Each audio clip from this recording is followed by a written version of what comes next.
Buenas noches, Dios los bendiga. Una vez más tenemos el gusto de estar con ustedes en nuestros estudios que hemos titulado, como ya saben, Fundamentos Bíblicos de la Fe.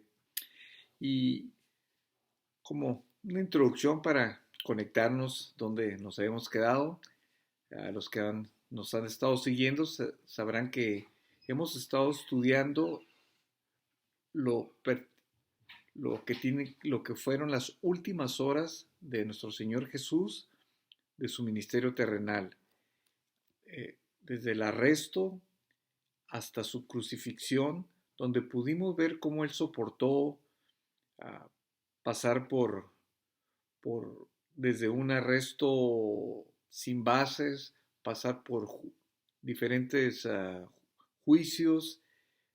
Vimos que fue ridiculizado, fue azotado, fue recibió burlas, mirábamos de que se le puso una corona de espinas, se le golpeó en su cabeza con una caña, finalmente fue crucificado y todo esto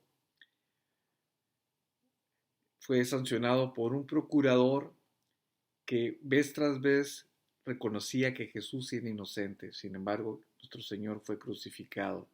Y esto es parte de lo que últimamente en estudios recientes nos tocó analizar. Y en esta tarde noche vamos a ver la parte final de la crucifixión que hemos titulado la crucifixión segunda parte, y esto se encuentra en Marcos capítulo 15 versículo 33. Ya para esto nuestro Señor ya estaba en la cruz, y dice así, capítulo 15 versículo 33. Cuando vino la hora sexta, hubo tinieblas sobre toda la tierra hasta la hora novena. Dice la Biblia que hubo tinieblas en la tierra, toda la tierra. ¿Qué es lo que estaba pasando? Bueno, creo que es importante aclarar algunos puntos para entenderlo mejor. Uno, dice que era la hora sexta, esto es a las 12 del día, cuando se entiende que el sol está en, en su máximo punto, y la Biblia dice que hubo tinieblas. Por otro lado, quizás alguien podría decir, bueno, fue un eclipse solar. Esa idea queda descartada porque era la Pascua, y la festividad de la Pascua nunca se llevó a cabo en lunas llenas, y perdón, la Pascua se llevó a cabo habiendo luna llena, y los eclipses no se dan en luna llena. Por otra parte, no hay eclipses de 3 horas. Entonces, por lo tanto, queda claro que no fue un fenómeno simplemente llevado por la casualidad. Fue una intervención divina. Esta oscuridad a las 12 del día, completamente oscuro. La pregunta sería, ¿qué propósito cumplió esta oscuridad? La Biblia registra en varios pasajes, nos muestra la oscuridad como la ira de Dios contra el pecado. Por ejemplo, en algunas ocasiones, hablando del infierno, se le habla como las tinieblas de afuera, y se nos presenta por otro lado a Dios como luz. Entonces, vez tras vez vemos en las escrituras la oscuridad como algo negativo. ¿Cómo lo pudiéramos relacionar con estos momentos en que Cristo está en la cruz? Sería como una manera donde Dios nos está mostrando de una manera visible, palpable, lo que está pasando con su Hijo en la cruz del Calvario. Es en el momento en que Jesús es hecho pecado y está muriendo por nosotros. De tal manera que ese es el significado de la oscuridad. Dios quería que no pasara desapercibido este evento tan importante. Muy bien, entonces, pues vemos que la tierra se oscureció y nos dice, y a la hora novena Jesús clamó con gran voz diciendo, Eloi, Eloi, lama sabactani, que traducido es, Dios mío, ¿por qué me has desamparado?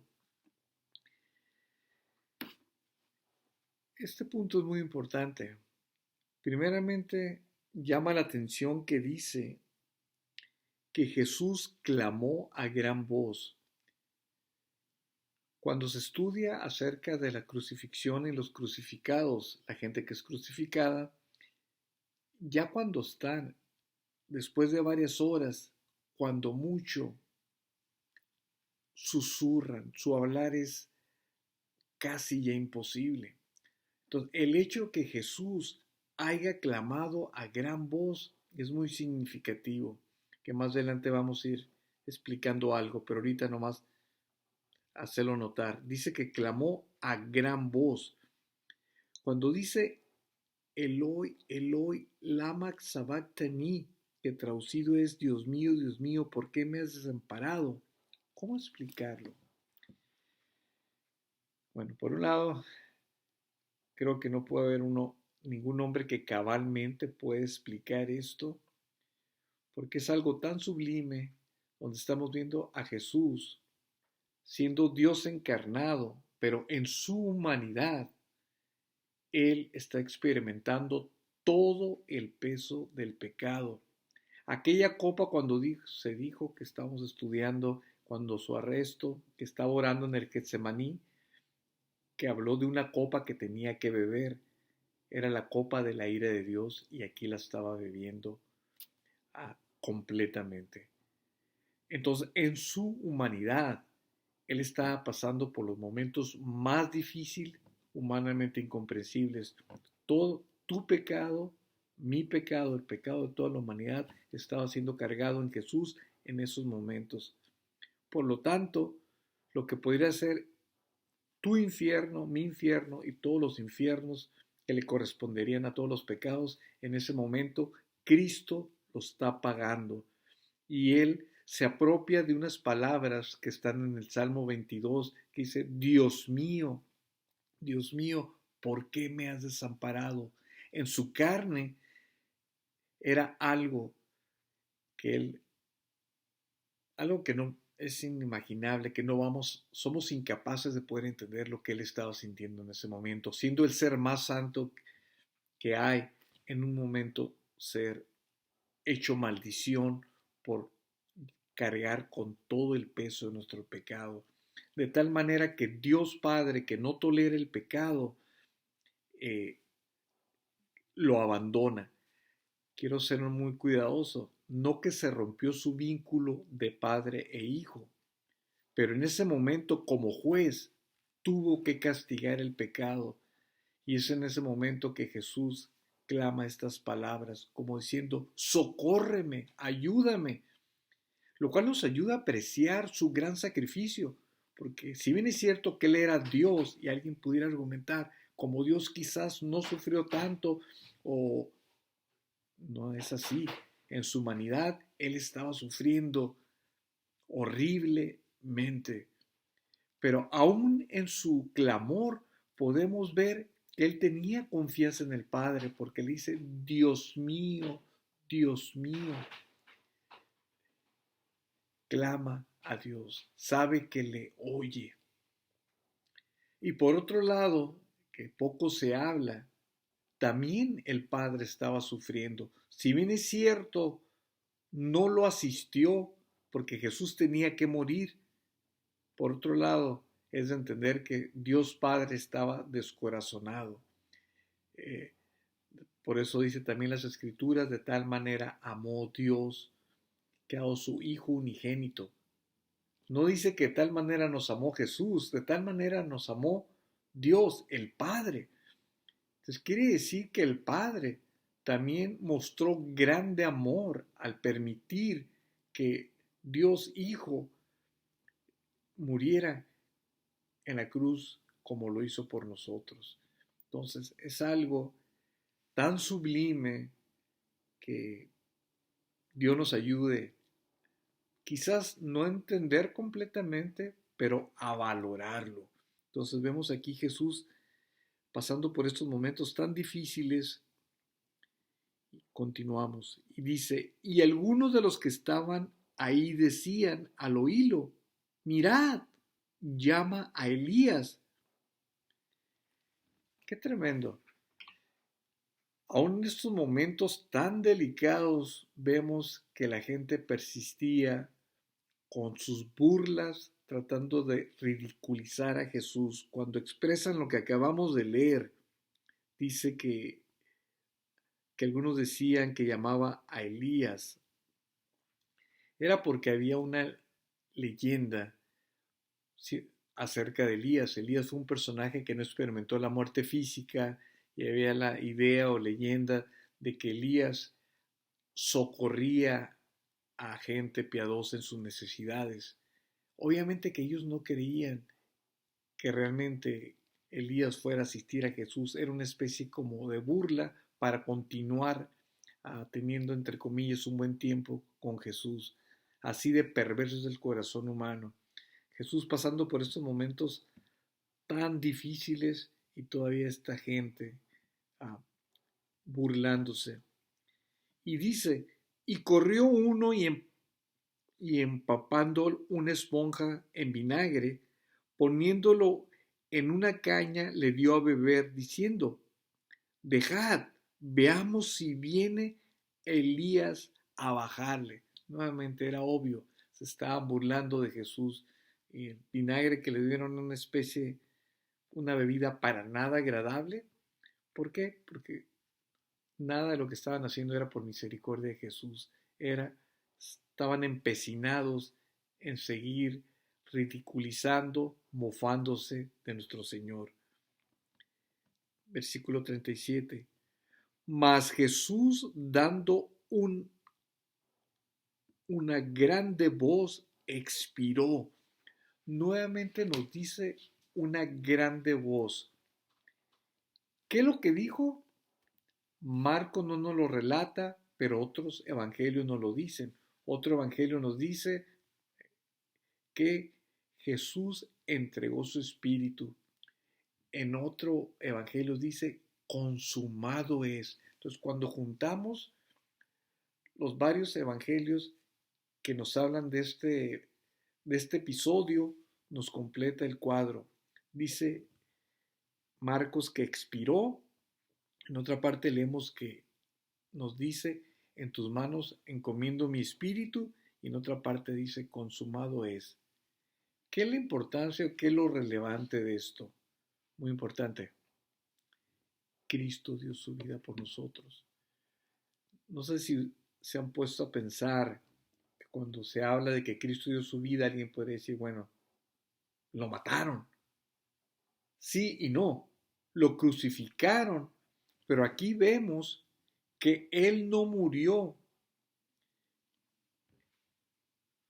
solamente, quiero ser bien cuidadoso, murió en la cruz, pero Él entregó su vida. Él todavía tenía fuerza, pudo exclamar, dice, a grande voz, y Él fue Él mismo el que entregó su espíritu y dijo, consumado es. De tal manera que se cumple la palabra que dice, a mí nadie me quita la vida, sino yo la doy. Él dio su vida, Él entregó su espíritu. Y cuando dijo, consumado es, fue algo glorioso para todos aquellos que hemos venido a ser partícipes de esa salvación gratuita que él ofrece. Cuando Él dijo, consumado es que al morir en esa cruz, Él pagó finalmente el precio por nuestros pecados, de tal manera que ahora hay salvación, hay perdón de pecados. Consumado es, ya no se tiene que hacer algo más. Consumado es, ya está pagado el precio en su totalidad.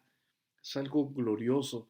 Por eso nos hemos tomado el tiempo de ir estudiando todos estos eventos y hemos llegado al clímax cuando Cristo paga por nuestros pecados. Y nuevamente es muy importante esa expresión cuando dice consumado es. Y Marcos solamente menciona la palabra expiró. Pero nuevamente, por cuestiones de tiempo no vamos a leer todos los evangelios. Alguien lo puede hacer. Si gusta, ampliamente recomendado. Continuamos. Dice, entonces el velo del templo se rasgó en dos, de arriba abajo. El velo. Vamos a ser breves, pero para explicar un poquito esto, pero creo que es importante que tengan una idea. La Biblia nos enseña que estaba el templo dividido en tres secciones, donde uno era el lugar santo y el otro era el lugar santísimo. El sacerdote entraba una vez por año al lugar santísimo para la expiación de pecados, donde había diferentes, había mesas donde había diferentes cosas y eh, este sacerdote se tenía que preparar de tal manera que si no se preparaba adecuadamente podía morir. Era algo muy serio, algo que... eh, muy serio, muy bien.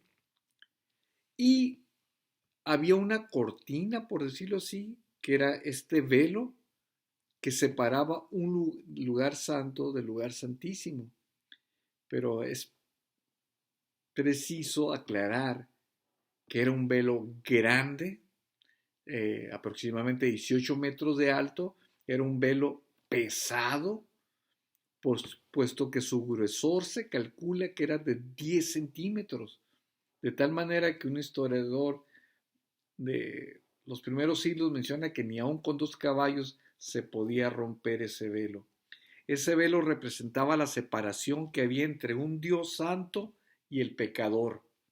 Muy bien, cuando Cristo muere en la cruz, dice que el velo se rasgó de arriba abajo. Ese velo que medía como 18 metros, con un espesor de 10 centímetros aproximadamente, se rasgó. Fue bien significativo, porque esto tiene un significado espiritual, que ahora el creyente tiene acceso a Dios, ya no hay un velo. Ese velo por el cual no podía la gente de antaño entrar a la presencia de Dios, ahora tú y yo, los que hemos sido reconciliados con Dios, tenemos acceso a Dios. Ya no ocupamos un sumo sacerdote. Cristo fue el sacrificio de una vez para siempre. Ya no hay necesidad de más sacrificios, de tal manera que se abrió un nuevo camino y ahora por su sangre tenemos acceso a Dios, cosa que la gente del tiempo de Jesús nunca hubiera imaginado que ahora íbamos a tener ese gran privilegio de tener acceso a Dios, de tal manera que si tú doblas tus rodillas, tú hablas y tienes acceso directo con Dios. Dios lo hizo posible. Entonces, ese es el significado cuando dice nuevamente que el velo del templo se rasgó en dos de arriba abajo. Y otra cosa interesante, de arriba abajo, fue Dios el que propició el que este velo se rasgara. No fue de abajo arriba, fue de arriba abajo. Continuamos, 39. Y el centurión que estaba frente a él, viendo que después de clamar había expirado, así dijo, verdaderamente este hombre era hijo de Dios.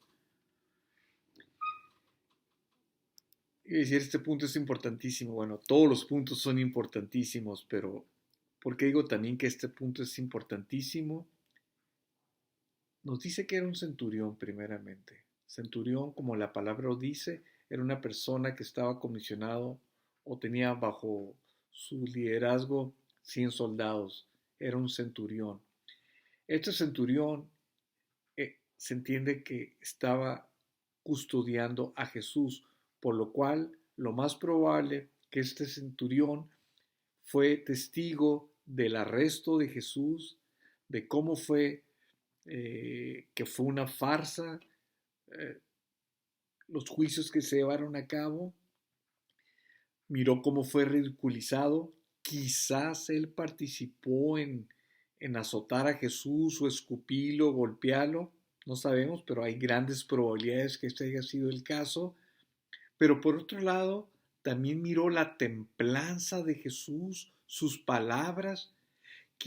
Él fue testigo de cuando el ladrón que estaba a un lado de Jesús, que se arrepiente y en medio de estar en la cruz y viendo a Jesús en la cruz, pudo creerle, donde le dijo que él quería estar, donde Jesús iba a ir y Jesús le dijo, de cierto te digo, hoy estarás conmigo en el paraíso.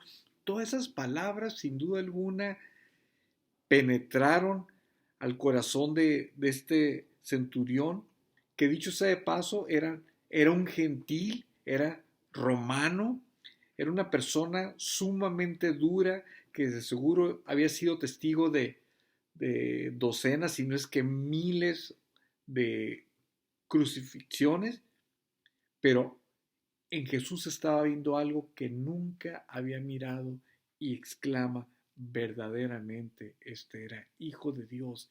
Llama la atención que es el primer gentil que dice estas palabras. El Evangelio de Marcos empieza diciendo Juan el Bautista eh, que Jesús es el Hijo de Dios. Los demonios llegaron a decir que Jesús es el Hijo de Dios. Dios Padre se refiere a Jesús como el Hijo de Dios. Jesús mismo se refiere a él como Hijo de Dios. Pero es interesante que aquí estamos viendo a una persona, a un soldado gentil romano, confesando verdaderamente este es el Hijo de Dios, como un testimonio de cuál debería ser la respuesta natural de todas las personas cuando logran entender lo que está pasando. Lo cual me gustaría hacer aquí también una pausa. Si tú que me estás oyendo no te has reconciliado todavía con Dios, la verdad yo no sé qué esperas. Este hombre finalmente reconoció que Jesús era el verdadero Hijo de Dios. ¿Has reconocido tú a Jesús como el verdadero Hijo de Dios? Aquel que iba a venir a morir por nuestros pecados. Si no lo has hecho, dice la palabra de Dios, si hoy soy su voz, no endurezcáis tu corazón, ahora es el día de salvación. Si tú ya lo has hecho, gloria a Dios, simplemente siempre trata de estar agradecido de el precio que pagó nuestro Señor. Vemos entonces la respuesta tan llamativa de este centurión. Continuamos. También había algunas mujeres mirando de lejos, entre las cuales estaba María Magdalena, María madre de Jacobo, el menor, y de José y Salomé, quienes cuando él estaba en Galilea le seguían y le servían, y otras muchas que habían subido con él a Jerusalén. Qué interesante dato. Nos habla de un grupo de mujeres en esta narración de la crucifixión. ¿Cuál es su significado?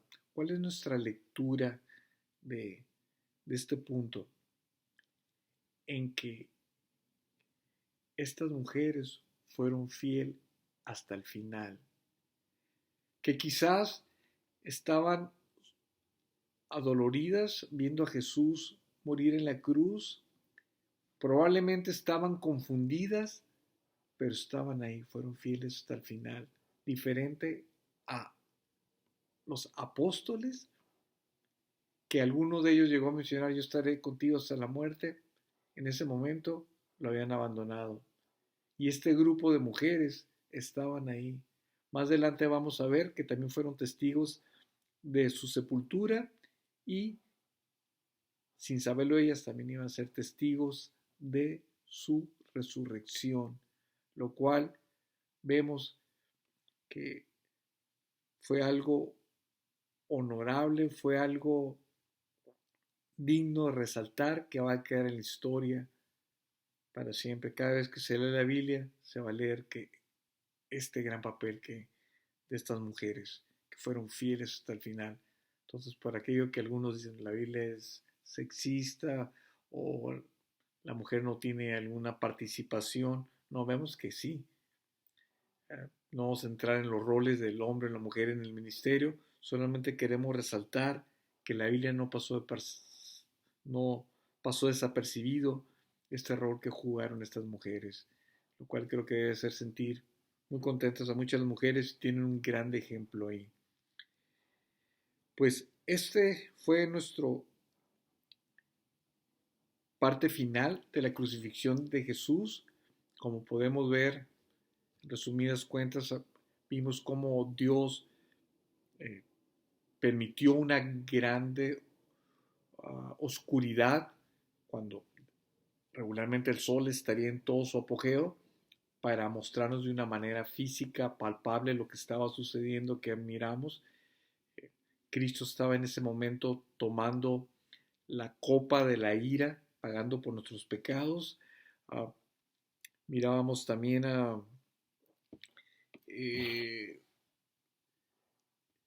cómo clamó a gran voz, teniendo todavía fuerzas, pero sin embargo Él entrega su espíritu, donde Él controló, que Él dio su vida por nosotros. Vemos el faraón, y no más que quisiera agregar dos puntos acerca del faraón faraón, discúlpeme, de, del centurión. Marcos nos dice que, que lo que dejó pensativo a este personaje fue cómo la parte final de Jesús cuando dice expiró. Pero él fue testigo de todo lo que pasó, mencionamos varias cosas, y otro evangelio nos narra que aparte de que la tierra se oscureció, también nos dice otro evangelio que hubo un terremoto, que las piedras se partieron y que muertos resucitaron. Pónganlo junto. Está siendo Cristo crucificado, se oscurece completamente, hay un terremoto, las piedras se parten, muertos resucitan. Y tú debes pensar que había gente burlándose de Jesús. Qué perverso es el corazón humano. Pero gracias a Dios que mientras hay mucha gente así, hay otra gente, quizás pocos, pero los hay, que pudieron ver y pueden ver algo más, como fue el caso de este centurión. Él, al contemplar eso, todo lo que acabamos de mencionar, él sí pudo reconocer que Jesús era verdaderamente el Hijo de Dios. Y finalmente, ¿qué podemos decir más de lo que nos deja esta enseñanza? Es entender que Dios es santo, 3 veces santo, que no tolera el pecado, Y si alguien pregunta qué tan santo es Dios o qué es la santidad de Dios, mira la cruz. Es hasta donde Dios estuvo dispuesto a llegar para lidiar con el pecado. En otras palabras, el pecado nunca fue, nunca es y nunca será cosa ligera para Dios. Y esto es muy importante. Si tú todavía no eres salvo, déjame decirte, tu pecado te representa un gran peligro. Puede llevarte al infierno. Y si tú ya eres salvo, te va a ayudar a meditar cada vez que sientas, seas tentado a pecar, te recuerdes el precio que le costó a tu Señor. Cuando sientas revolcarte en el pecado, acuérdate lo que le costó a tu Señor. Y va a tener un cambio en tu entendimiento, decir, no vale la pena. Fue un precio tan alto que mi Señor pagó, que cómo puedo yo traicionarlo, volviendo a pecar, que sabemos que eventualmente el cristiano peca, pero ya no practica el pecado, lo hemos estudiado lo menos posible. Tu entendimiento va cambiando, es porque logras entender, valoras ese sacrificio, lo que hizo Jesús por nosotros ese día en la cruz del Calvario. Entonces, esa es la reflexión final con la que nos quedamos. Dios, siendo un Dios santo, no tolera el pecado. Y fue la manera que Él trató. Se tuvo que pagar. ¿Quién pagó? Su propio Hijo, a favor nuestro. Pues Dios los bendiga. Finalmente hemos llegado a la parte final de la crucifixión, un tema cardenal, sumamente importante. Y prontamente, si Dios nos permite, estaremos viéndonos en próximo estudio. Y buenas noches. Dios los bendiga. Hasta luego.